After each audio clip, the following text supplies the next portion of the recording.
पूर्णात् पूर्णमुदच्यते पूर्णस्य पूर्णमादाय पूर्णमेवावशिष्यते। ॐ शान्ति शान्ति शान्तिः। शङ्करं शङ्कराचार्यं केशवं बादरायणं सूत्रभाष्यकृतौ वन्दे भगवन्तौ पुनः पुनः। ईश्वरो गुरुरात्मेति मूर्तिभेदविभागिने व्योमवद्व्याप्तदेहाय दक्षिणामूर्तये नमः। ॐ शान्ति शान्ति शान्तिः। सच्चिदानंद भगवान को जय। सद्गुरुदेव भगवान को जय। हरिहर भगवान को जय। राष्ट्रदेव पशुपतिनाथ को जय। वैदिक सत्य सनातन धर्म को जय। ओम नमः पार्वती पतये हर हर हर महादेव।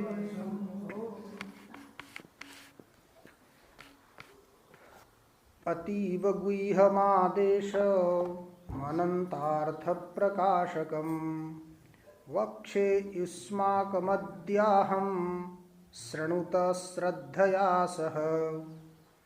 यस्य श्रवणमात्रेण श्रुतमेवाश्रुतं भवेत्।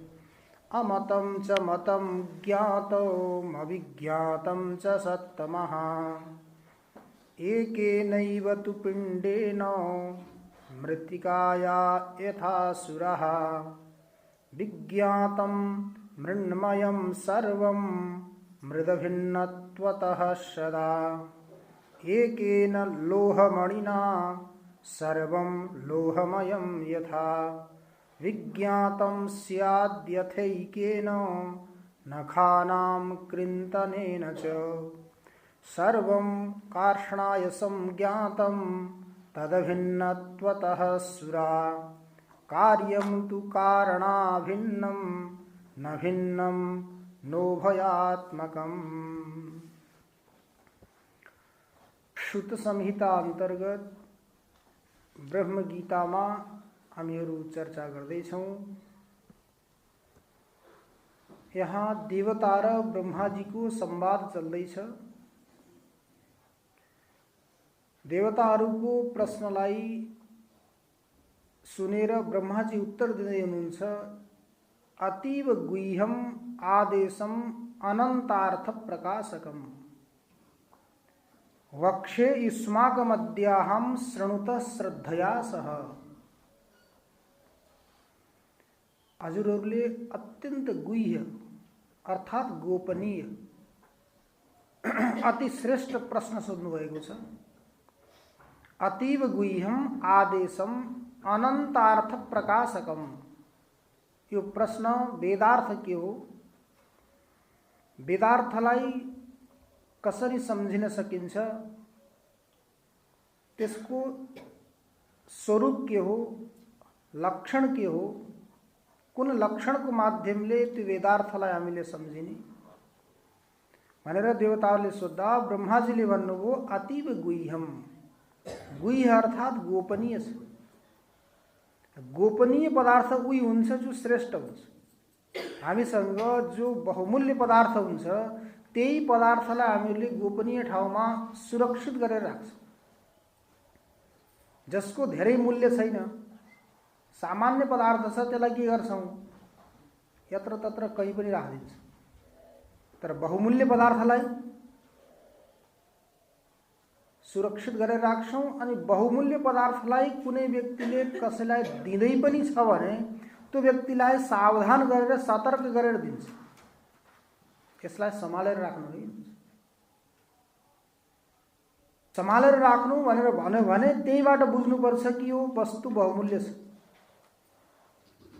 माग्यो कसैले सामान्य यत्तिकै दियो भने त्यसमा खासै केही महत्ता छैन, सावधान गरेर दियो भने त्यसमा केही विशेषता छ भन्ने कुरो जान्नुपर्छ।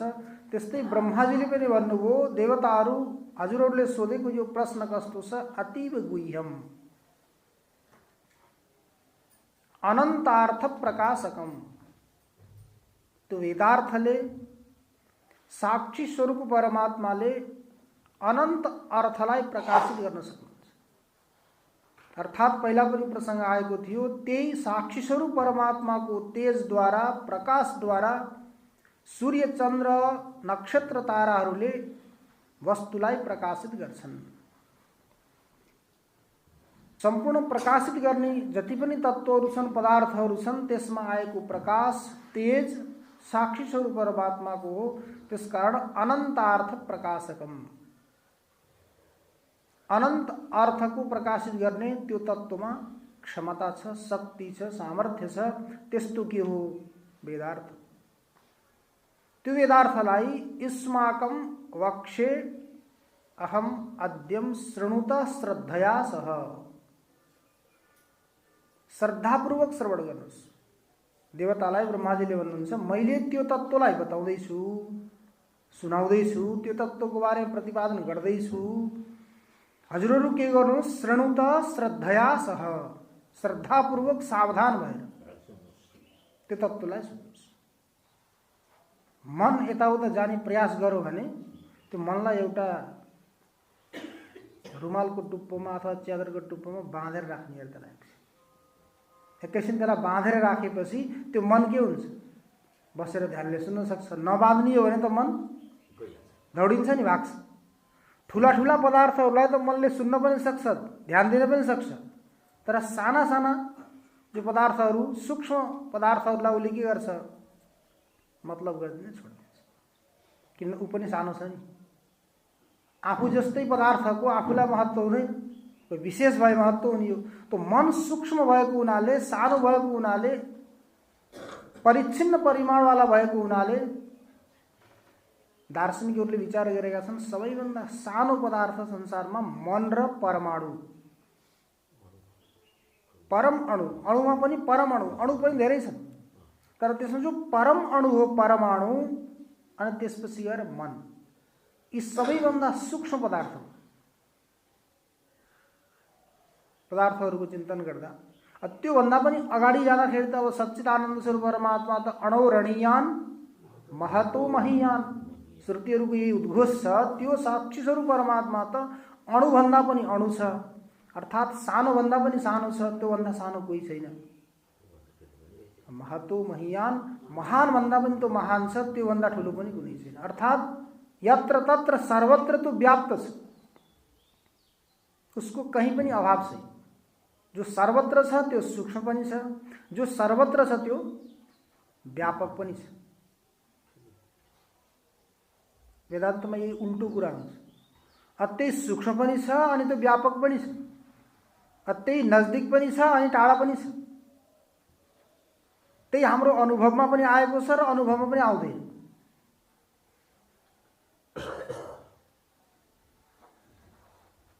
नजिक पनि छ, टाढा पनि छ, सूक्ष्म पनि छ अनि त्यसपछि व्यापक पनि छ। व्यापक भनेको जसको कहीं अभाव छैन, सूक्ष्म भनेको यहाँ छ वहाँ छैन, अथवा मानव अत्यन्त सूक्ष्म भन्दा पनि सूक्ष्म छ। अणिमा, गरिमा, लघिमा, प्राप्ति, प्राकाम्य, ईशित्व, वशित्व, यी अनेक प्रकारका अष्ट सिद्धिहरू हुन्छन्। ती अष्ट सिद्धिको त्यो के हो त भन्दा दाता हो। तो अष्ट सिद्धिको दाता हो। अष्ट सिद्धि आफूमा नभए कसरी दिन सक्छ? कुनै पनि व्यक्तिले केही पदार्थ दिन्छ भने दिनुभन्दा पहिला त्यो पदार्थ आफूमा हुनु पर्यो, भएपछि बल्ल त्यो दाता बन्न सक्छ। अष्ट सिद्धि नभने के दाता। त्यो साक्षी स्वरूप परमात्माले के गर्छ त भन्दा अष्ट सिद्धि पनि त्यही छन् अनि सिद्धिहरू पनि छन्। त्यो अष्ट सिद्धिहरूमा अणु पनि हो, महान पनि हो। अणोरणीयान महतो महीयान, अणुभन्दा पनि अणु छ। अर्थात् यस्तो कुनै पनि ठाउँ छैन जहाँ त्यो प्रवेश नगरोस्। जसरी प्रकाश सूक्ष्म छ, सूक्ष्म भएको हुनाले कहीँ पनि त्यो प्रवेश गर्छ, छिर्न सक्छ।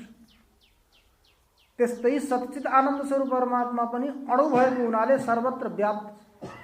जो सर्वत्र व्याप्त हुन्छ त्यसैले के गर्न सक्छ? सम्पूर्ण पदार्थलाई प्रकाशित पनि गर्न सक्छ। आफ्नो जो वास्तविकता हो त्यो सबै ठाउँमा पुर्याउन सक्छ। अनन्तार्थ प्रकाशकम, अनन्त अर्थको त्यो के हो त भन्दा प्रकाशक। यस्तो सूक्ष्म तत्त्व, गुह्य तत्त्व, गोपनीय तत्त्वको बारेमा हजुरहरूले सोध्नुभएको छ। त्यो तत्त्वको बारेमा मैले प्रतिपादन गर्दैछु, हजुरहरूले श्रद्धापूर्वक सुन्नुहोस्। श्रृणुत श्रद्धया सह। यो प्रसङ्ग छान्दोग्य उपनिषदको प्रसङ्ग। छान्दोग्य उपनिषदमा यही प्रसङ्ग आउँछ। उद्दालक आरुणीले श्वेत केतुलाई दिएको उपदेश, जसलाई श्वेत केतु विद्या भनिन्छ।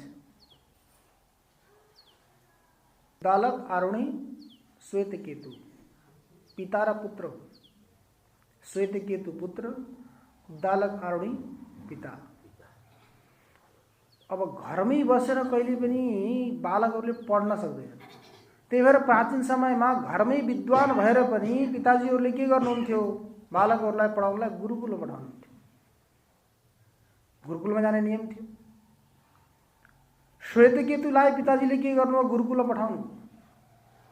गुरुकुलमा पठाएर श्वेतकेतुले धेरै समयसम्म ब्रह्मचर्यको पालन गर्दै गुरुकुलमा रहेर आफ्ना नियमहरूलाई पालन गरेर विद्या अध्ययन गरे। विद्या अध्ययन गरिसकेपछि उनलाई के भयो भन्दा अलिकति अहङ्कार आयो। उनलाई लाग्यो कि मेरो पिताजी पनि विद्वान हुनुहुन्छ, मेरो पिताजीले भनेर गुरुजीले मलाई पढाउनु भएको हो, अरू विद्यार्थीलाई भन्दा विशेष महत्त्व मलाई दिनुहुन्छ गुरुजीले, अनि गोपनीय भन्दा गोपनीय रहस्यमय विद्या पनि मलाई बताउनुहुन्छ भन्ने उनलाई भित्रबाट लाग्यो र म श्रेष्ठ छु सबैभन्दा भन्ने अहङ्कार कसलाई आयो? श्वेतकेतुलाई। विद्या अध्ययन पुरा भइसकेपछि श्वेतकेतु आफ्नो घरमा आए गुरुकुलको नियमअनुसार। गुरुकुलको नियमअनुसार घरमा आइसकेपछि उनलाई लाग्यो कि पिताजी यदि म भन्दा पनि अथवा मेरो गुरुजी भन्दा पनि धेरै विद्वान हुनुहुन्थ्यो भने त मलाई गुरुकुलमा पढ्न पठाउनुहुन्थेन, घरमै बसेर पढाउनुहुन्थ्यो। पिताजीले मलाई गुरुकुलमा पठाउनु भयो मतलब पिताजी मेरो गुरुजीले जानेको जति विद्या हो त्यति विद्या जान्नुहुन्न, गुरुजीले जानेको जति विद्या सबै मलाई सिकाइदिनु भयो, पिताजी भन्दा पनि म त विद्वान, म श्रेष्ठ हुँ भनेर घरमा आए। घरमा आइसकेपछि उनले के गरे? पिताजीलाई प्रणाम पनि गरेन। अभिवादनशील व्यक्तिलाई, अभिवादन गर्न योग्य श्रेष्ठ व्यक्तिलाई त अभिवादन गर्नुपर्ने हो। विद्या विनय सम्पन्न, विद्या जसमा प्राप्त हुन्छ त्यो व्यक्तिमा विनय आउँछ। त्यो विनयलाई देखेर नै विद्या भनेर कुनै विश्वविद्यालयमा गएर पढेर डिग्री लिएर मात्रै विद्या हुँदैन, त्यो त अभिमान भयो, अहङ्कार भयो। जुन व्यक्तिमा विनय आयो भने ठुला व्यक्तिलाई मान सम्मान गर्छ, सानो व्यक्तिलाई प्रेम गर्छ, वात्सल्य गर्छ भने मानुष तो विद्वान हो। जसमा त्यो नियम छैन भने त्यसले डिग्री लिए पनि धेरै ग्रन्थहरूको अध्ययन गरे पनि त्यो विद्वान होइन। त श्वेतकेतुलाई अभिमान भयो, अहङ्कार भयो कि पिताजीले मलाई गुरुकुलमा अध्ययन गर्नको लागि पठाउनु भयो मतलब पिताजीले त्यो विद्या जान्नुहुन्न, मैले जो विद्या जानेर आएँ। म भन्दा श्रेष्ठ कुनै पनि छैन भन्ने अहङ्कार आइसकेपछि पिताजीलाई नि प्रणाम नगरिकन, कुशल क्षेम नसोधिकन पनि घरमा यत्तिकै बसे। बस्दा पिताजीलाई उद्दालक आउन लाग्यो कि छोरोमा अहङ्कार आयो, अभिमान आयो। अब यसलाई के शिक्षा दिनुपर्छ, यसरी हुँदैन भनेर छोरालाई बोलाएर के गर्नुभयो? उद्दालक आउनले सोध्नुभयो, पुत्र तिमीले गुरुकुलमा बसेर पढेर आयौ, तिमीले गुरुजीलाई यो प्रश्न सोध्यौ, जुन तत्त्वलाई साक्षात्कार गरिसकेपछि सबै जानिन्छ, तम उतः आदेशः अप्राक्षी येन श्रुतम अश्रुतम श्रुतम भवति अमतम मतम अविज्ञातम विज्ञातम। तिमीले गुरुजीलाई यो प्रश्न सोध्यौ, जो तत्त्व, जो प्रश्न, जुन तत्त्वलाई साक्षात्कार गर्नाले कुनै पनि वस्तु जान्नको लागि अवशिष्ट रहँदैन, जुन तत्त्वलाई जानिसकेपछि सम्पूर्ण तत्त्व जानिन्छ, जान्नको लागि कुनै पनि बच्दैन। श्रुतम अश्रुतम भवति। जुन तत्त्वलाई तिमीले सुन्यौ भने कुनै पनि तत्त्व सुन्नको लागि अवशिष्ट रहँदैन। त्यस्तो तत्त्व बारेमा, त्यस्तो पदार्थको बारेमा तिमीले गुरुजीलाई प्रश्न गर्यौ, जिज्ञासा गर्यौ, तम आदेशम अप्राक्षी, तिमीले त्यो आदेश उपदेश सोध्यौ गुरुजीलाई, गुरुजीले तिमीलाई त्यस्तो उपदेश दिनुभयो। जुन तत्त्वलाई साक्षात्कार गरिसकेपछि अब कुनै पनि जान्न सुन्न अवशिष्ट रहँदैन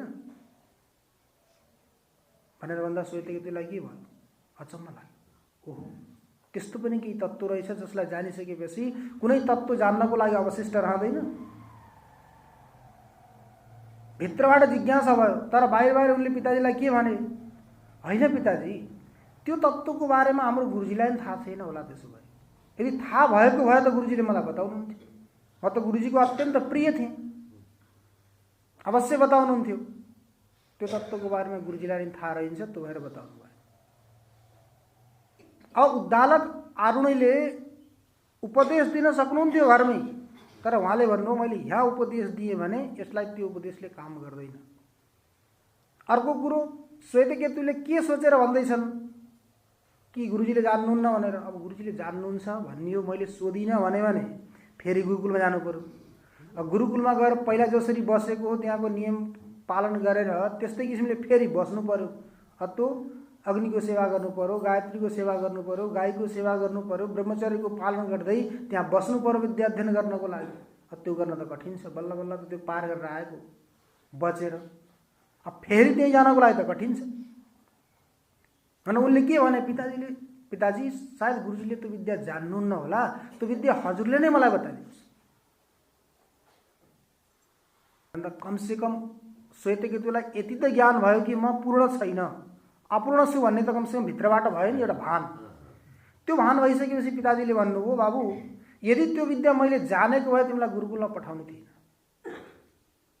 छ ज्ञान हुँदाहुँदै पनि शिक्षा दिनको लागि यदि मैले जानेको भए तिमीलाई गुरुकुलमा पठाउने थिइनँ।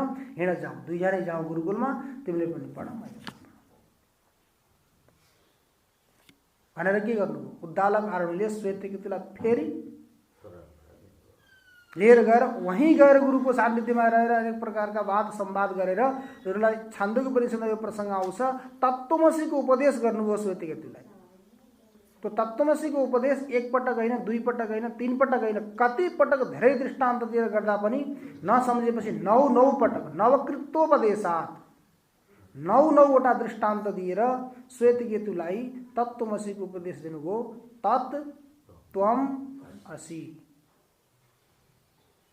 तत् अर्थात सर्वज्ञत्व विशिष्ट चैतन्य, जसलाई परोक्षत्व विशिष्ट चैतन्य भनिन्छ। परमात्माको वाचक हो तत् शब्द। त्वम शब्द हो अल्पज्ञत्व विशिष्ट चैतन्य, अर्थात अपरोक्षत्व विशिष्ट चैतन्य, जीवात्माको प्रतीक, जीवात्माको वाचक। असि अर्थात जो तत्स्वरूप परमात्मा त्यो तिमी नै हौ। अभेद ऐक्यताको बोध गराउने। तत् त्वम असि, त्यो तिमी नै हौ। त्यो जो सर्वज्ञत्व विशिष्ट चैतन्य हो, परोक्षत्व विशिष्ट, परोक्ष भनेको जो इन्द्रियको विषय हुँदैन, अक्षापरः, आँखाहरूदेखि इन्द्रियहरूदेखि जो परको विषय हो त्यो हो परोक्ष, जसलाई इन्द्रियले प्रत्यक्ष गर्न सक्दैन। त्यसकारण परमात्मा कस्तो हो? परोक्षत्व विशिष्ट चैतन्य परमात्मा, अपरोक्षत्व विशिष्ट चैतन्य जीव। अपरोक्ष अर्थात प्रत्यक्ष, परोक्ष मतलब अप्रत्यक्ष, अपरोक्ष मतलब प्रत्यक्ष। जीवको आफ्नो स्वरूप त आफूलाई थाहा हुन्छ नि, हामी के छौँ, कस्तो छौँ, के सोच्दैछौँ। अरूले थाहा नपाए पनि, अरूलाई झुटो बाहिरबाट भने पनि भित्रबाट के कल्पना गर्दैछौँ, के सोच्दैछौँ भन्ने कुरो त हामीलाई थाहा छ। आफूलाई आफ्नो स्वरूपको बारेमा त ज्ञान छ, म कस्तो छु भन्ने, बाहिर जे भने पनि। तो अपरोक्षत्व विशिष्ट चैतन्य के हो? जीव। परोक्षत्व विशिष्ट चैतन्य के हो? परमात्मा। तो जीवात्मा र परमात्माको ऐक्यताको बोध हुनु नै के हो? वास्तविक आफ्नो स्वरूपको बोध हुनु। त्यसकारण 9 प्रकारले उपदेश दिएर, 9 वटा दृष्टान्त दिएर उद्दालक आरुणीले श्वेतकेतुलाई के गर्नु हो त तत्त्वमसीको अर्थात् परोक्षत्व विशिष्ट चैतन्य र अपरोक्षत्व विशिष्ट चैतन्यको बोध गराउनु हो। यसलाई भनिन्छ शोधित तत् र त्वम पदार्थ। एउटा हुन्छ अशोधित, अर्को हुन्छ शोधित। शुद्ध गरेको र अशुद्ध गरेको। अशुद्ध भयो सर्व उपाधिले विशिष्ट, सर्वज्ञत्व विशिष्ट अनि अल्पज्ञत्व विशिष्ट। यही कुरा हजुरहरूले सुन्नुभएको होला। लक्षण आउँछन्, जहत लक्षण, अजहत लक्षण, जहता जहत लक्षण। यसैलाई भागत्याग लक्षण पनि भनिन्छ। भागत्याग, यत्किञ्चित भागलाई छोडिदिने, यत्किञ्चित भागलाई राख्ने, भागत्याग लक्षण। अब यहाँ के हुन्छ हेर्नुहोस्, चैतन्य त सच्चित आनन्द अर्थात् चैतन्य एउटा हो। जसरी आकाश एक छ, तो एक आकाश घट रूपी उपाधिलाई लियो भने घटाकाश हुन्छ। यो मठ रूपी उपाधिलाई लियो भने मठाकाश हुन्छ। आकाश त एक हो। घट रूपी उपाधिलाई लिए घटाकाश, मठ रूपी उपाधिलाई लिए मठाकाश। त्यस्तै किसिमले सच्चित आनन्द स्वरूप जो परमात्मा हो त्यो कारण रूपी उपाधिलाई लियो भने ईश्वर, कार्य रूपी उपाधिलाई लियो भने जीव। अब त्यो महाकाश घट फुट्यो, मठ भत्कियो, फुट्यो भने त्यो घटाकाश र मठाकाश कहाँ जान्छ? महाकाशमा गएर एक मिल्ने भयो। जानी त के वहाँ एक भयो। घट आयो र घटाकाश भयो झै प्रतीत भएको थियो। घट नष्ट हुँदा बित्तिकै के भयो? त्यो घटाकाश महाकाशमा मिल्यो, मिल्यो मानौ। मठ आयो, मठ आएपछि के भयो? मठाकाश आयो। मठ नभएसम्म त मठाकाश हुँदैन। त मठ नष्ट भयो भने त्यो मठाकाश कहाँ जान्छ? वहीँ जान्छ। तो आकाशमा केही भेद हुँदैन जसरी, त्यस्तै किसिमले तत्पद हो सर्वज्ञत्व विशिष्ट चैतन्य, सबैलाई जान्ने। तो सर्वज्ञत्व विशिष्ट यो के उपाधि हो? अब सर्वज्ञत्व विशिष्ट यसलाई छोड्ने भने के बच्यो? चैतन्य। अब अल्पज्ञत्व विशिष्ट चैतन्यमा अल्पज्ञत्व विशिष्टलाई छोड्ने भने के बच्छ? त्यहाँ पनि चैतन्य। त चैतन्य चैतन्य यो अभेद। जसरी आकाशमा केही भेद छैन, अभिन्नता छ, त्यस्तै किसिमले चैतन्य चैतन्यमा पनि के छ? अभेद छ। जहिलेसम्म उपाधिलाई परित्याग गरिएन त्यो अशोधित हो। उपाधिलाई परित्याग नगरिकन जो बोध भएको छ साथमा सर्वज्ञत्व विशिष्ट अल्पज्ञत्व विशिष्ट चैतन्य, यो हो अशोधित। अब भागत्याग लक्षणद्वारा के गर्यौं? सर्वज्ञत्व विशिष्टलाई पनि छोडिदियो, अल्पज्ञत्व विशिष्टलाई पनि छोडिदियो, बच्यो के? चैतन्य। यो हो शोधित त्वम पदार्थ। तो शोधित त्वम पदार्थको ज्ञान भइसकेपछि, कारणभूत परमात्माको कारणको ज्ञान भइसकेपछि कार्य त सबै त्यसैको पेटमा आउँछ। त्यसकारण उद्दालक आरुणीले श्वेतकेतुलाई भन्नुभएको थियो, पुत्र तिमीले यो प्रश्न सोध्यौ गुरुजीलाई, जुन तत्त्व जानिसकेपछि कुनै पनि तत्त्व जान्नको लागि बाँकी रहँदैन। येन विज्ञातेन सर्वम इदम विज्ञातम भवति। जुन तत्त्व जानिसकेपछि, विज्ञान गरिसकेपछि सम्पूर्ण तत्त्व विज्ञात हुन्छ। कुनै पनि जान्नको लागि अवशिष्ट रहँदैन। त्यस्तो तत्त्वको बारेमा तिमीले सोध्यौ। जुन तत्त्व श्वेतकेतुलाई उद्दालक आरुणले सोध्यौ भनेर जिज्ञासा गर्नुभएको थियो, त्यही तत्त्वको बारेमा यहाँ ब्रह्माजीले के गर्दै हुनुहुन्छ? देवताहरूलाई उपदेश दिँदै हुनुहुन्छ। त्यही ब्रह्म तत्त्व तो अतीव गुह्यम आदेशम अनन्तार्थ प्रकाशकम। यो तत्त्व कस्तो छ? अतीव गुह्यम, केवल गोपनीय न, अत्यन्त गोपनीय छ। जस्तो तस्तो व्यक्तिलाई बताएर पनि काम लाग्दैन, अनि बताइसकेपछि त्यो व्यक्तिले बुझ्न पनि बुझ्दैन। फेरि कठोपनिषदमा यहाँ आउँछन्, श्रवणायापि बहुभिर्यो न लभ्य शृण्वन्तोपि बहवो यन्न विद्यु आश्चर्यो वक्ता कुशलोस्य द्रष्टा आश्चर्यो ज्ञाता कुशलानुशिष्ट। गाउने बजाउने गरे भने त त्यहाँ सुन्ने नाच्ने गाउने मान्छे खूब हुन्छ, तर यो आत्मतत्त्वको बारेमा, परमात्माको बारेमा, जीवात्माको बारेमा चर्चा गर्ने हो, त्यहाँ गीताको बारेमा केही प्रसङ्ग चल्दैछ भन्ने हो भने त्यहाँ जाने मान्छे पनि कम हुन्छ। श्रवणायापि बहुभिर्यो न लभ्य, सुन्नी पनि पाइँदैन गीताको बारेमा, उपनिषदको बारेमा। हुन त भागवतमा पनि पुराणहरूमा सबैमा उपनिषद नै भरिएको छ, तर उपनिषद कसैले भन्दैन। त्यो सप्ताह गाउनेहरू मान्छे हुन्छ नि, गाउने बजाउने, तिनीहरूलाई गाउन बजाउनै मस्त हुन्छ। त्यहाँ पुरै भागवतमा पुरा वेदान्त छ। सुरुमै हेर्नुहोस्, प्राथमिक जो मङ्गलाचरणको श्लोक हो, जन्माद्यस्य यतः, त्यो के हो? ब्रह्मसूत्र हो। ब्रह्मसूत्रको द्वितीय सूत्र हो। अथातो ब्रह्म जिज्ञासा प्रथम सूत्र हो, जन्माद्यस्य यतः यो द्वितीय सूत्र हो। तो ब्रह्मसूत्रबाट नै भागवतको मङ्गलाचरण गरिएको छ। जन्माद्यस्य यतः, यतः भनेको जुन तत्त्वबाट यो सम्पूर्ण जगतको जन्मादि अर्थात् जन्म, स्थिति अनि लय हुन्छ। जन्माद्यस्य यतः, जुन तत्त्वको माध्यमले यो सम्पूर्ण जगत उत्पत्ति हुन्छ, जसमा यो जगत स्थित हुन्छ, जसमा गएर यो जगत लीन हुन्छ, त्यो नै के हो? वास्तविक तत्त्व। यदि भन्ने हो, त्यहाँ विचार गर्ने हो भने त्यहाँ पनि वेदान्त छ। तर वेदान्त न कसले भन्ने न कसले सुन्ने। त्यसकारण श्रवणायापि बहुभिर्यो न लभ्यः। पहिलो कुरो त वेदान्तको बारेमा, आत्मा अनात्माको बारेमा सुनाउने व्यक्ति मिल्दैनन्। सुनाउने व्यक्ति मिलिहाल्यो भने सुन्ने मिल्दैनन्। शृण्वन्तोपि, ठिक छ जाउँ सुनाउँ, 1 घण्टा त हो नि, धेरै के लाग्छ र गएर बसौँ।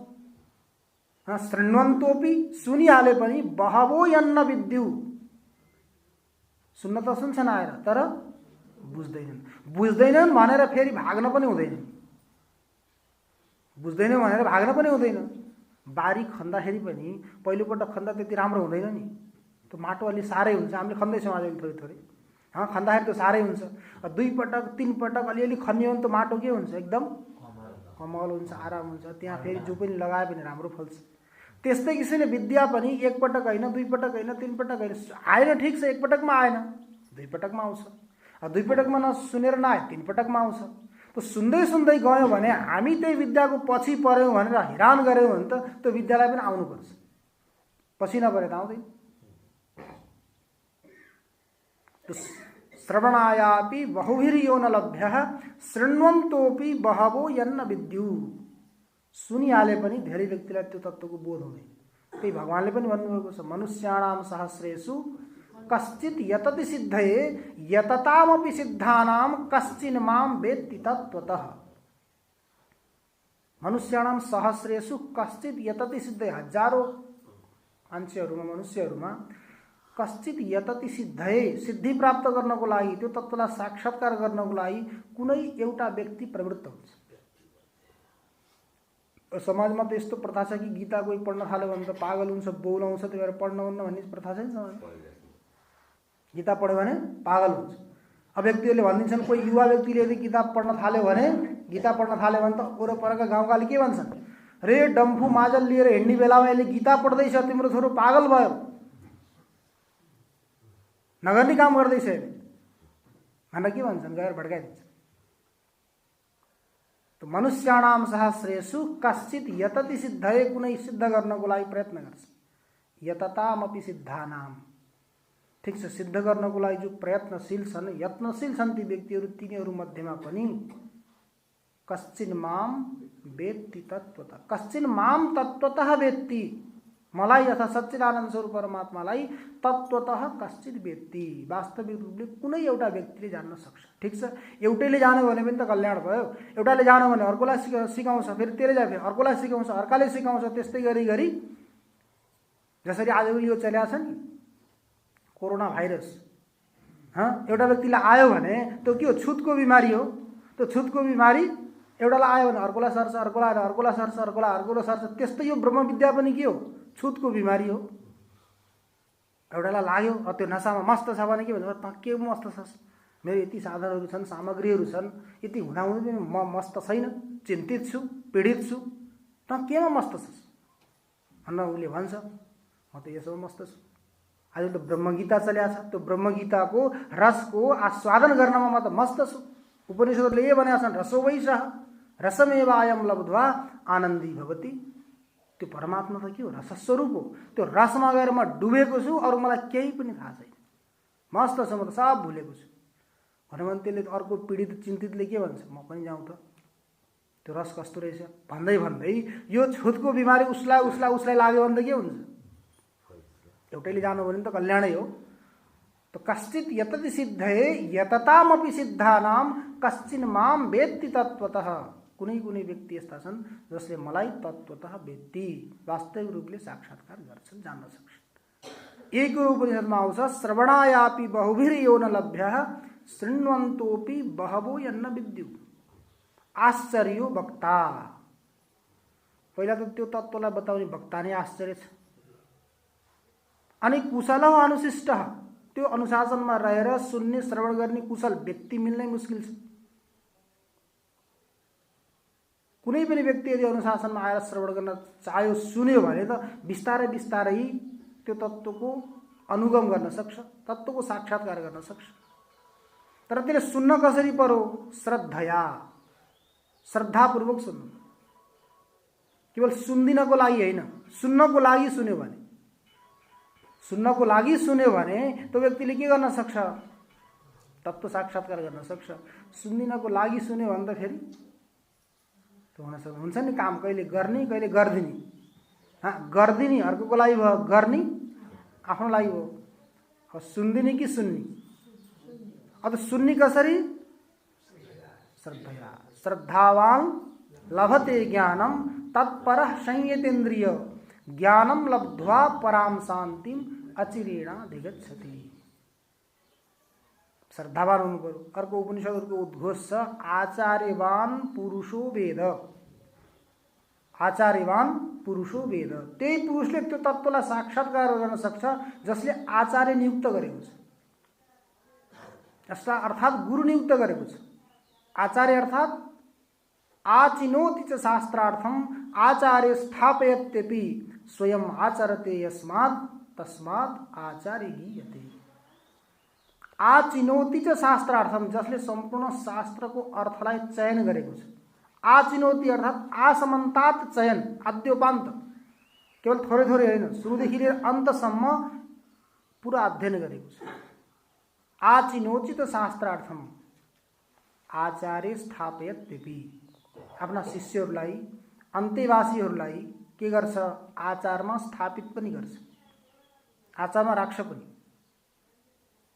अब कुन व्यक्तिले आचारमा राख्न सक्छ? जो व्यक्ति आफू आचरणमा छ।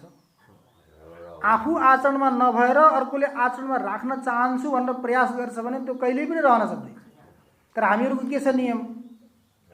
बा हजुरबाहरूको नाति छोरालाई भाइ जा भाइ सिगरेट लिएर आइया भन्ने, जा भाइ सुर्ती लिएर आइया भन्ने, पठाउने उसलाई, आफूले उसकै अगाडि खाने, अनि उसलाई के भन्ने? खानुहुन्न है, यसले नुक्सान गर्छ, यो खानुहुन्न यसले नुक्सान गर्छ भन्ने, अनि पैसा दिएर उसैलाई पठाउने, अनि उसको अगाडि खाने। उसले के गर्छ? हजुरबाले खाँदै हुनुहुन्छ, बुवाले खाँदै हुनुहुन्छ, के विशेषता छ भनेर उसले पनि त एकपटक प्रयास गर्छ, सिकिहाल्यो। राम्रै कुरो हजुरबाले नै खाँदै हुनुहुन्छ भने हजुरबाले खाएको त खानै पर्यो, अनि उसले पनि खान्छ। त्यसका स्वयं आचरते यस्मात्, केवल अरूलाई मात्र आचरण गराउँदैन, आफूले पनि स्वयं के गर्छ? आचरण गर्छ।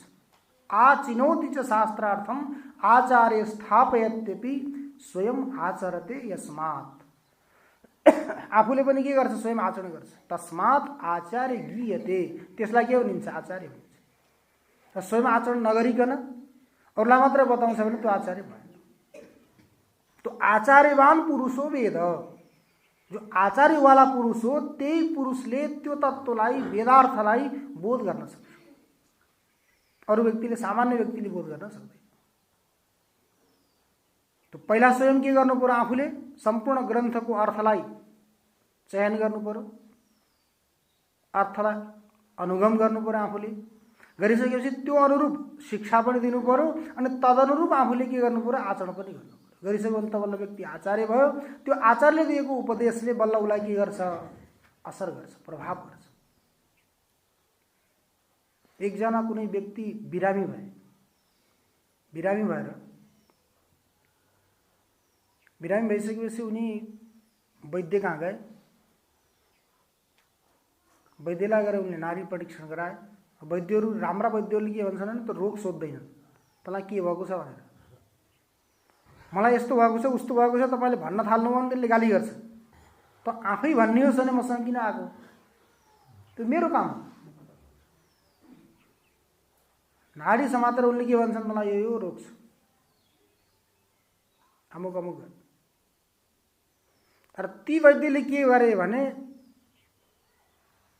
केवल नाडी परीक्षण गरेर त्यो व्यक्तिलाई बिरामीलाई घर पठाइदिए, तिमी जाऊ 7 दिनपछि आउनु, 7 दिनपछि तिमी लिएर आउनु, त्यसपछि मैले तिमीलाई औषधि बताउँछु भनेर पठाइदिए। पठाइसकेपछि त्यो व्यक्ति घर गयो। ठुलो सेठ व्यक्ति, धनाढ्य व्यक्ति घरमा गइसकेपछि 7 दिनपछि आए। आएपछि उनले नाडी परीक्षण पनि गरेनन्, वैद्यले केही पनि गरेनन्। उनले के भने, अब आजदेखि तपाईले मिठाई खान बन्द गर्नु। के गर्नु? मिठाई खान बन्द गर्नु भनेर वैद्यले भने। धेरै टाढाबाट आएका ती सेठ, उनलाई रिस उठ्यो। यदि यति नै भन्नु थियो मिठाई खान बन्द गर्नु भने तपाईले 7 दिन पहिले भनेका हुन्थ्यो नि। मलाई 7 दिनसम्म प्रतीक्षा गराएर आज आएर तपाईले मिठाई नखानु किन भन्दै हुनुहुन्छ? भनेर त वैद्यजीले भन्नुहुन्छ, सेठजी हजुर उत्तेजित नहुनुहोस्, पहिला ध्यानले सुन्नुहोस्, मैले भनेको छु यसमा के रहस्य छ। वैद्यजीले के भन्नुभयो, हजुर जहिले मेरो घरमा आउनुभयो नि त्यो दिनसम्म मैले पनि मिठाई खान्थेँ। हजुर जहिले मेरो घरमा आउनुभयो त्यो दिनदेखि आजसम्म मैले पनि मिठाई खाएको छैन। त्यो दिन मैले भनेको भए यो भनेको उपदेशले हजुरलाई काम गर्ने थिएन, किनकि मैले मिठाई खाँदै थिएँ। मैले खाँदा खाँदै हजुरलाई नखाउनुहोस् भनेको भए काम गर्ने थिएन। त्यो दिनदेखि मैले के गरेँ, मिठाई खान छोडेर मैले आज भन्दैछु हजुरलाई मिठाई नखानुहोस् भनेर मैले भनेकोले हजुरलाई असर गर्छ। त हजुरको यति यो बिमारी, मिठाई खान छोड्नुहोस्। हामीहरू सबैको पनि जतिको पनि बिरामी छ नि रोग, धेरै मिठाई अनि धेरै नुन। बिरामीको कारण धेरै जसो यही हो, नुन र मिठाई। मिठाईमा पनि के छ भन्दा आजभोलि अनेक प्रकारका यी केमिकल तत्त्वहरू मिलाइएका छन् जसले शरीरलाई हानि गर्छन्, नोक्सान गर्छन्। एउटा कुरा। अर्को कुरो, नुनमा पनि धेरै जसो यस्तो लाग्दैछ, पहिला गाउँघरतिर पनि आश्रमहरूमा पनि त्यो ढिका नुन खाइन्थ्यो, ढिका नुनको प्रयोग हुन्थ्यो नि। त्यो ढिका नुनमा केही पनि मिलावट थिएन।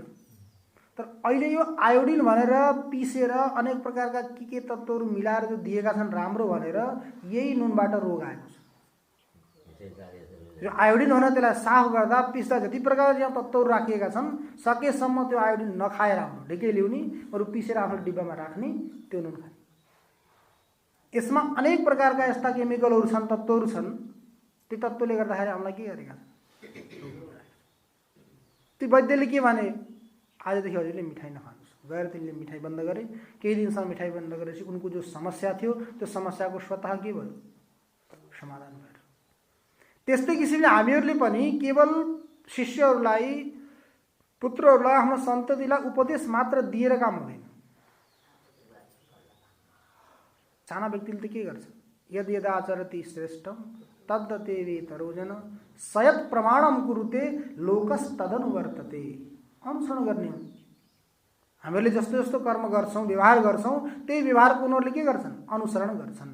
त्यो अनुसरण गर्नको लागि हामीले कस्तो गर्नु पर्यो? तिनीहरूको लागि पनि हामीले सही कर्म गर्नु पर्यो। त्यही भएर घरमा पति पत्नीहरूको कहिलेकाहीँ झगडा पनि हुन थाल्यो भने केटाहरूले नदेखुन् भने जस्तो गरी झगडा गर्नुपर्छ। केही स्थिति यस्तो आयो, केही गर्नु पर्यो, केही झुटो बोल्नु पर्यो भने पनि केटाकेटीले थाहा नपाऊ। धेरै समस्या त यही छ। घरमा मातापिताजीले झुटो बोल्ने, ल घरमा भएर पनि छैन भन्दै, यसो भन्दै उसो भन्दै भनेर सिकाउँछन्। अनि बच्चाहरू स्कुलमा जान्छन्, स्कुलमा गएर अध्यापकहरूले भन्ने गर्छन् झुटो नबोल्नु। बच्चा अन्योल्न पर्छन्। स्कुलमा गए अध्यापकहरूले, शिक्षकहरूले भन्छन् झुटो नबोल। घरमा बाआमाले सिकाएका छन् झुटो बोल। भित्र बा हुनुहुन्छ, हुँदाहुँदै पनि आजकल त मोबाइलको सिस्टम छ नि, झुट बोल्ने सबैभन्दा सरल उपाय यही हो। भित्रै भएको व्यक्तिले के भन्छ? म अहिले बजारमा छु भन्छ, छैन घरमै छ। अब घरबाट निक्लेकै छैन, कहीँ काम छ, ओहो म त बाहिर निक्लेको थिएँ, एकदम जाम रहेछ ल, जाममा फसेको छु, म आउँदैछु। यो घरमै झुट बोल्ने प्रयास गर्ने, त्यही बच्चालाई सिकाएपछि उसले के भन्छ? स्कुलमा झुट नबोल्ने, घरमा झुट बोल्ने बडा समस्या। एक दिन त बच्चाले मना गर्यो, म स्कुलै जान्न। ठिक्कै स्कुल जाने बेला भयो, आमाले तयार गरेर राखे कि स्कुल जा भन्दा म स्कुल जान्न। किन स्कुल जाने? अब स्कुलमा गए झुट नबोल्ने भन्छन्। अब घरमा मलाई झुट बोल्नै पर्छ, अब त्यो झुट बोल्ने नबोल्ने भन्ने स्कुलमा म किन जाने, म जान्न आजदेखि स्कुल। कसको कारणले? आफ्नै आमा बाउको कारणले। भनेपछि उनीहरूलाई बल्ल ग्लानि भयो, ओखरै कारणले गर्दा यो स्कुल जाँदै छैन, यो त राम्रो कुरो होइन, अब कहिले पनि झुटो बोल्नुहुन्न भनेर उनीहरूले के गरे? झुटो बोल्न छोडिदिए। त्यस्तै किसिमले बालकहरूलाई शिक्षा दिनको लागि यदि हामीले झुटो नबोल्ने हो भने, सही सही आचरण गर्यो भने तिनीहरूले पनि त्यही सिक्छन्। अनि वर्तमानमा हामीहरूले के भन्छौँ? छोराछोरीहरूले आमा बाउको सेवा गर्दैनन्, हाम्रो सेवा गर्दैनन् भन्छौँ। त्यो सेवा गर्दैनन् भन्नु मात्रै छोराछोरीको गल्ती होइन, हाम्रो गल्ती हो। हामीले हेरौँ त पछि फर्केर हामीले हाम्रो बाबाआमाको सेवा गरेको गरेनौँ। हामीले यदि हाम्रो बुवाआमाको सेवा गरेको भए त्यो देखेर तिनीहरूले पनि गर्थे, त्यो देखेर अगाडिकाले पनि गर्थे। जसकाले गरेका छन्, जसले बाबाआमाको सेवा गरे उनको सेवा गरेका छन्, जसले गरेनन् तिनीहरूको गरेका छैन। शिक्षा त्यही हुन्छ नि त। यिनीहरूले मातापिताजीले जस्तो व्यवहार गर्नुहुन्छ हामीहरूले पनि त्यस्तै गर्ने हो भन्ने कुरो उनीहरूलाई शिक्षा हुन्छ। त्यसकारण यद यदाचरति श्रेष्ठम, जुन आचरण गर्छन् श्रेष्ठ व्यक्तिहरूले त्यही आचरण साना व्यक्तिहरूले अनुसरण गर्छन्। त्यसकारण लोकशिक्षाको लागि पनि श्रेष्ठ व्यक्तिहरूले के गर्नुपर्छ? आफूलाई आवश्यक नभए पनि, विधि र निषेधबाट माथि उठेको भए पनि, सिद्ध पुरुषले पनि निस्त्रै गुण्डे पथि विचरताम को विधि को निषेध, 3 प्रकारका गुणहरूबाट माथि भएको व्यक्तिलाई कुनै विधि पनि हुँदैन, निषेध पनि हुँदैन। तर जनक जस्ता विदेह कैवल्य राजाहरूले पनि के गर्थे? लोक शिक्षाको लागि आचरण गर्थे। के को लागि? केवल लोक शिक्षाको लागि। लोक संग्रहमेवापि सम्पश्यन् कर्तुमर्हति। लोक संग्रह भनेको लोक शिक्षाको लागि। श्रेष्ठ व्यक्तिलाई गर्नुपर्ने आवश्यकता छैन, आवश्यक नहुँदा हुँदै पनि उनले के गर्थे? लोक शिक्षाको लागि आचरण गर्थे। त्यस्तै किसिमले यहाँ पनि के गर्नु पर्यो? लोक शिक्षाको लागि पनि आचार्यले आफूले आचरण गर्नु पर्यो। अनि त्यो आचरण अनुरूप उपदेश गर्यो भने त्यो उपदेशले काम गर्छ। आचरण नगरिकन गरेको उपदेशले काम गर्दैन। त्यसकारण यहाँ ब्रह्माजीले नै भन्नुभयो देवताहरूलाई, मैले जो तत्त्व बताउँदैछु वेदार्थ, त्यो वेदार्थ कस्तो छ? अत्यन्त गुह्य छ, गोपनीय छ, सूक्ष्म छ, व्यापक पनि छ। सूक्ष्म तत्त्वलाई पनि यत्तिकै बताउन सकिँदैन, व्यापक तत्त्वलाई पनि यत्तिकै बताउन सकिँदैन, किनकि हामीहरू परिच्छिन्न छौँ, सीमित छौँ। जो व्यक्ति सीमित छ त्यसले सीमित तत्त्वलाई नै साक्षात्कार गर्न सक्छ। असीमित तत्त्वलाई, व्यापक तत्त्वलाई त्यसले साक्षात्कार गर्न सक्दैन। त्यो साक्षात्कार गर्नको लागि के गर्नु पर्यो? आफूमा अधिकारीपन, योग्यता ल्याउनु पर्यो। त्यो योग्यता कसरी आउँछ त भन्दा नित्य र नैमित्तिक कर्म गरेर। मोक्षार्थीले, मोक्ष चाहने व्यक्तिले कहिल्यै पनि काम्य कर्म र निषिद्ध कर्मको आचरण गर्नु हुँदैन। मोक्षार्थी न प्रवर्तेत तत्र काम्य निषिद्धयो नित्य नैमित्तिके कुर्यात् प्रत्यवाय जिहासया। मोक्षार्थी, मोक्ष रूप अर्थलाई प्राप्त गर्ने चाहने व्यक्ति न प्रवर्तेत, कहिले पनि प्रवृत्त नहोस्। कहाँ? काम्य निषिद्धयो, काम्य कर्म र निषिद्ध कर्म। काम्य कर्म गर्यो भने पनि, शुभ कर्म गरे पनि त्यसको फल मिल्छ, सुख। अशुभ कर्म गरे पनि फल मिल्छ, त्यसको दुःख। त सुख र दुःख भोग्नको लागि फेरि यहाँ आउनु पर्यो नि, बाँधिनु पर्यो। निषिद्ध कर्म गर्यो भने निषिद्धको त दुःख हुँदै हो, त्यसमा कोही सन्देह नै छैन। ती काम्य कर्म र निषिद्ध कर्मले व्यक्तिलाई के गर्छन्? बाँध्छ। तो काम्य कर्म पनि नगर्ने, निषिद्ध कर्म पनि नगर्ने, के गर्ने त? काम्य कर्म र निषिद्ध कर्म नगर्ने हो भने कुनै पनि कर्म देखिँदैन।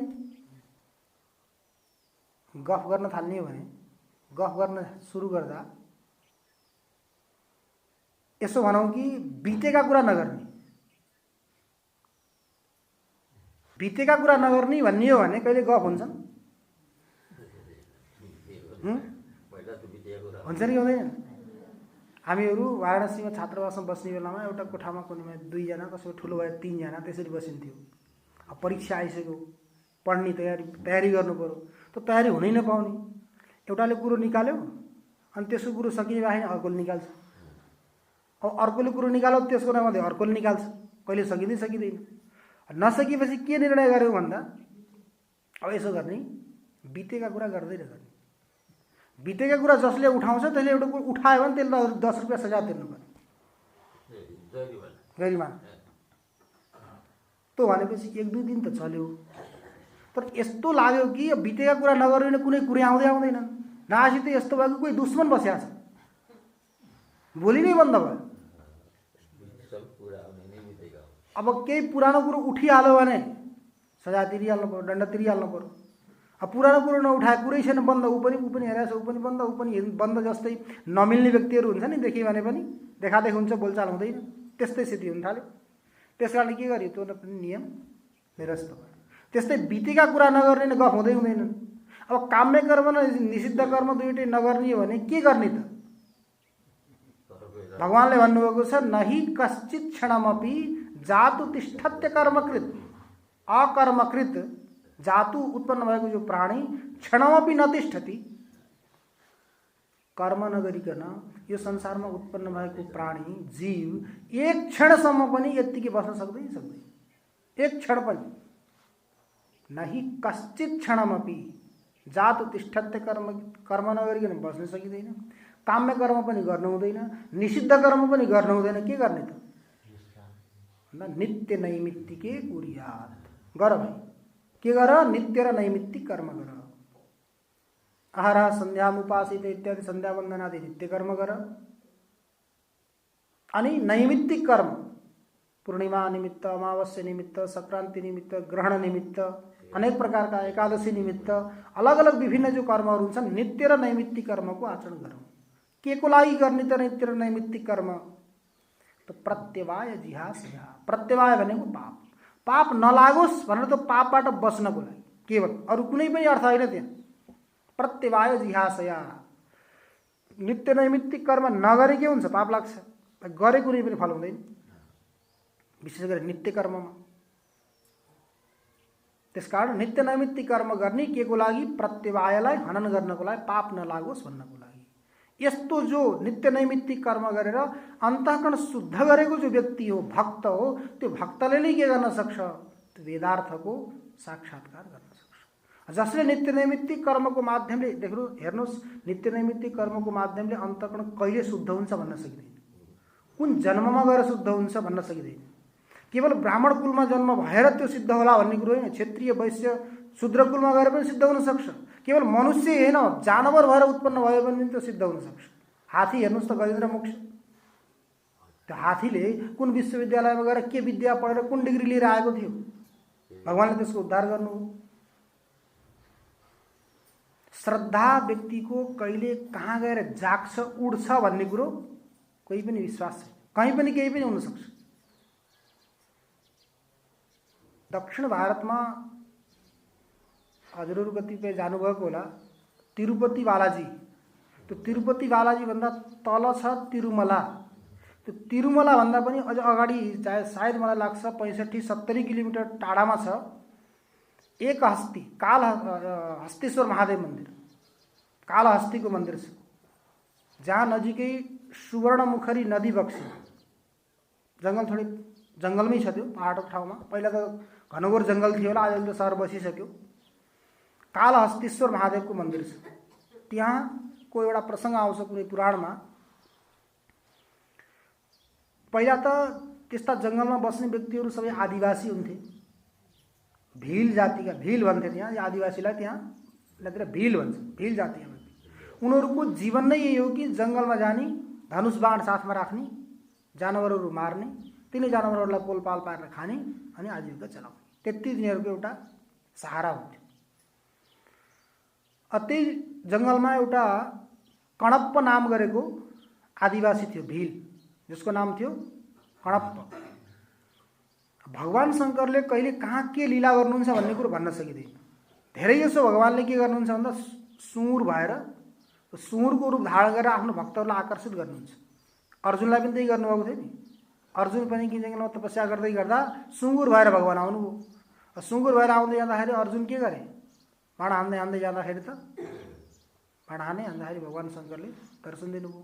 त्यस्तै ती आदिवासी कणप्प अनि अरू पनि तिनका समुदायहरू थिए, सबै भिड शिकार गर्नको लागि जङ्गलमा गए। जङ्गलमा जाँदै जाँदा एउटा ठुलो सिङ भएको, दाँतहरू हुन्छ नि, दाराहरू भएको, यो सामान्य सुँगुर होइन, ठुलो जङ्गली सुँगुर जङ्गली सुँगुर त्यो जङ्गलमा देखियो। देखेपछि सबै आदिवासीहरू आफ्ना धनुष बाण लिएर त्यसको पछि पछि दौडे। दौडिँदै दौडिँदै जाँदा अरू त अलि दुर्बल थिए, पछि पछि भए। तर त्यो कणप्प नाम गरेको जो भिल थियो त्यो दौडिँदै दौडिँदै धेरै पर पुग्यो जङ्गलमा, घनघोर जङ्गलमा। त्यो जङ्गलमा पुगिसकेपछि उसले बाण हानेर त्यो सुँगुरलाई मार्यो। मारिसकेपछि त्यसलाई के गर्यो, यहाँ आगो सागो केही थियो होला, सुँगुर आएर पोलपाल पारेर ठिकठाक पारेर राख्यो। अब पोल्दै थियो, पोल्दा पोल्दै उसले एउटा पहाडमा केही दृश्य देख्यो। त्यो दृश्य देखेपछि उसलाई अचम्मित भयो कि म त्यहाँ जाउँ त्यहाँ जाउँ त्यहाँ जाउँ। त्यो खिच्यो के त्यसले उसले दृश्यले। तर त्यो पकाइरहेको थियो, पकाइरहेको त्यो सुँगुरलाई त्यहीँ छोडेर ऊ माथि जङ्गलतिर लाग्यो। जङ्गलमा नजिकै पुग्यो। त्यो नजिकै पुग्दा एकजना ब्राह्मण फुल बेलपत्रहरू कमण्डलहरू लिएर आइरहेका छन्। देखो त्यसले देखाएर त उहाँ शिवलिङ्ग पनि रहेछ जङ्गलमा। तिनलाई शिवलिङ्गको पहिला चढाएको फुल जति निकालेर जल चढाएर अक्षताहरू चढाएर बेलपत्र चढाएर पूजा गरेर पण्डितजी गए। गइसकेपछि अब त्यो भिलले हेरिरह्यो लुकेर त्यहाँ के गर्दैछन् भन्ने कुरो देखिसकेपछि त्यसको मनमा कहाँबाट श्रद्धा जागृत भयो। जागृत भएपछि उसलाई पनि इच्छा भयो मैले पनि यसै गरौँ, जसरी यो व्यक्तिले गरेर गयो त्यस्तै क्रिया मैले पनि गरौँ भन्ने इच्छा आयो त्यसलाई। आइसकेपछि उसले सोच्यो पण्डितजीले जल पनि चढाएर जानुभयो, फुल पनि चढाउनु भयो, भोग पनि लगाउनु भयो, मैले पनि गरौँ भनेर ऊ के गर्यो, त्यो पहाडबाट तल झऱ्यो जहाँ सुवर्णमुखरी नदी बगिरहेकी थिइन्। त्यहाँ आएर उसले के गर्यो,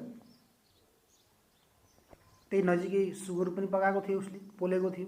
त्यो सुँगुरको अलिकति मासु लियो एउटा हातमा, अनि त्यसपछि त्यही जङ्गलमा कुनै फुलेका फुलहरू टिपेर उसले बाल थिए त जटा थिए, त्यो जटामा फुल राख्यो। अनि त्यसपछि एउटा हातमा सुवर्णमुखरी नदीको जल लियो। जल लिएर अगाडि माथि जाँदै थियो। जाँदै जाँदा पानी सकियो। होइन माथि पुग्नु छ, माथि पुग्दा त पानी सकिन्छ। उसले जल पनि चढाएको छ, पानी पनि चढाएको छ, नचढाइकन पूजा हुँदैन। अब त्यो लहर चढाउनु पऱ्यो, कसरी के गर्ने त भनेर ऊ चिन्तित भयो। चिन्तित भएपछि उसले सोच्यो ठिक छ उनको त कमण्डल थियो, मसँग कमण्डल छैन, मुख त छ भनेर उसले के गर्यो, गएर उठेर पानी मुखमा हाल्यो। अनि त्यसपछि हातमा त्यो भान्सा लियो अनि फुल त राखिरहेको छ, गयो माथि। गएर के गर्यो, त पहिला चढेको फुलहरू पनि त हटाउनु पर्यो। उसले हटाएका थिए। अब हातमा मासु छ, मुखमा पानी छ, अब कसरी हटाउने, खाली छैन। त्यसपछि उसले अतलबाट हिँडेर गएको थियो पैदल, नदीको किनाराको बालुवा माटो साटो सबै लागेको थियो खुट्टामा। त्यो लागेको पनि त्यही खुट्टाले उसले के गर्यो, त्यहाँ चढाएको बेलपत्र फुलहरूलाई सबैलाई निकाल्यो। अनि निकालिसकेपछि मुखमा रहेको जो कुल्ला गरेको जुठो पानी के गर्यो, भगवान्लाई चढायो। भगवान्लाई चढाएपछि त्यो ल्याएको फुल चढायो। अनि त्यो मांस पनि उसले परीक्षण गरेको थियो, मैले पोल्न त पोलेँ, पकाएँ, यो राम्रोसँग पाकेको छैन, काँचो छ कि, भगवान्लाई काँचो पो पर्ने हो कि भनेर चाखेको जो जुठो मासु पनि भगवान्लाई चढाउँदा उसलाई आनन्द आयो। अनि त्यसपछि फेरि झऱ्यो तल। त्यसै गरी पानी लान्छ, लगेर भोग लगाउँछ। यसो गर्दै गर्दै गर्दै गर्दै उसले पुरै 24 घण्टा उसलाई आनन्द आयो। त्यही गर्न थाल्यो। उसले भुल्यो मैले खानु छ, परिवारलाई पनि लगेर दिनु छ भन्ने कुरो पनि भुलेर त्यही काम गर्न थाल्यो। अब पण्डितजी आउने बेला भयो। पण्डितजी सबै सामग्रीहरू लिएर पूजा गरेर आउनुभयो। आउँदाखेरि उसले लुकेर बसेर हेऱ्यो के गर्दैछन् त पण्डितजीले। गएर हेर्छ त पण्डितजीले त त्यस्तो उहाँ दृश्य देखेर बालुवा पनि छ, मासु पनि छ, यस्ता यस्ता चिजहरू कुन दुष्टले ल्याएर यस्तो गरेछ भनेर गाली गर्दै त्यो कमण्डलमा रहेको जल जति सबैले साफ गरेर फेरि तल नदीमा आएर पानी लगेर उनले पूजा गरेर गए। पण्डितजीलाई त जङ्गलमा थियो, दिनमा एकपटक आएर पूजा गरेर जान्थे। अब भिल त उहीँ बसिरह्यो लुकेर, दिनभरि गर्न थाल्यो। यस्तै क्रमले 5-6 दिनसम्म यो क्रम चल्दै गयो। चल्दै जाँदाखेरि प्रत्येक दिन यस्तो हुँदैछ, कुन दुष्टले ल्याएर भगवान्लाई मांस चढाउनु ल्याएर राखिदिन्छ, के गर्छ, कसले हो यसलाई परीक्षण गर्नुपर्छ भनेर त्यो पण्डितजीले के गरे, पूजा गरेर अलि पर पुगिसकेपछि लुकेर बसे। लुकेर बसेपछि को आउँछ त, गएर हेर्नु पर्यो भनेर यसो गएर हेर्दा त भयङ्कर शरीर, त्यो आदिवासीको भिलको डरलाउँदो, नाङ्गै छ, केही कपडा पनि छैन, जङ्गली नै हो, धनुष बाण लिएको छ काँधमा, ल्याएर भगवान्लाई चढाउँदैछ, पूजा गर्दैछ। पहिला त उनलाई अलिकति रिस पनि उठ्यो। अनि रिस पनि उठ्यो र हेर्दै थिए यो व्यक्तिलाई केही भन्छु, मैले यतिकै भने ममा आक्रमण पनि गर्न सक्छ, कुनै बहादुर बलवान व्यक्तिहरूलाई ल्याएर यसलाई केही औषधि गर्नुपर्छ भन्ने सोच्दै थिए। त्यो सोच्दै भगवान्लाई लाग्यो यस्ता भक्तको रहस्य यिनीहरूले पनि थाहा पाउनुपर्छ, यत्तिकै हुँदैन भनेर भगवान्ले अर्को त्यहाँ लीला गर्न थाल्नु। भगवान्ले के गर्नुभयो, उसले पूजा गरेर एकदम मस्तीले नाच्दै थियो, भिल प्रसन्न भएर नाच्दै थियो। यसो हेर्छ त भगवानलाई उसले आकार गर्थे शिवलिङ्गमा, यो शिर हो, यो ललाट हो, यी आँखा हुन्, यी नाक हुन्, यो मुख हो भनेर उसले आकार प्रकारको कल्पना गरेको थियो। जहाँ आँखाको कल्पना गरेको थियो त्यहाँबाट रगत आइरहेको छ। यसो हेर्छ त, त्यो रगत देखिसकेपछि उसलाई चिन्ता भयो, के भयो भगवानलाई, मेरो पूजाबाट प्रसन्न हुनु भएन कि, चिन्तित हुनुभयो कि के भयो, किन रोइरहनु भएको छ भगवान, रगत आइरहेको छ। त्यो दृश्य देखेर उसले के गर्यो, जङ्गलमा जति पनि जडीबुटी उसले जानेको थियो सम्पूर्ण जडीबुटीहरू ल्याएर लगायो, त्यही पनि ठिक भएन। ठिक नभइसकेपछि उसले सुनेको थियो आफ्ना कुनै पूर्वजबाट, वृद्ध व्यक्तिबाट, जुन जानवरको जुन अङ्ग विशेषमा कुनै रोग लाग्छ, नष्ट हुन्छ भने अर्को कुनै जानवरको निकालेर त्यहाँ अङ्ग लगाइदिने भने ठिक हुन्छ भन्ने कुरो उसले सुनेको थियो। उसले सोच्यो भगवानको आँखो ठिक छैन, त्यहाँबाट रगत आइरहेको छ भने मेरो आँखो त ठिक छ, यो आँखो निकालेर लगाइदिन्छु भगवानलाई भनेर उसले के गर्यो, बाणले, धनुष बाण त साथमा छँदै थियो, धनुष बाणले हानेर उसले के गर्यो, एउटा आँखो निकाल्यो। आँखो निकालेर जहाँ रगत आइरहेको थियो त्यो रगत आइरहेको ठाउँमा लगेर आँखो राखिदियो। आँखो राखिदिएपछि रगत आउन बन्द भयो। रगत आउन बन्द भएपछि ऊ खुस भयो, प्रसन्न भयो, खुसी भयो, हौ भगवान ठिक हुनु। ठिक हुनुभयो भने फेरि मस्तीले यता पण्डितजीले हेर्दै हुनुहुन्छ यताबाट यसको दृश्य, प्रसन्न भएर नाच्दै थियो। त्यही क्रममा त फेरि अर्को आँखाबाट पनि रगत आउन थाल्यो।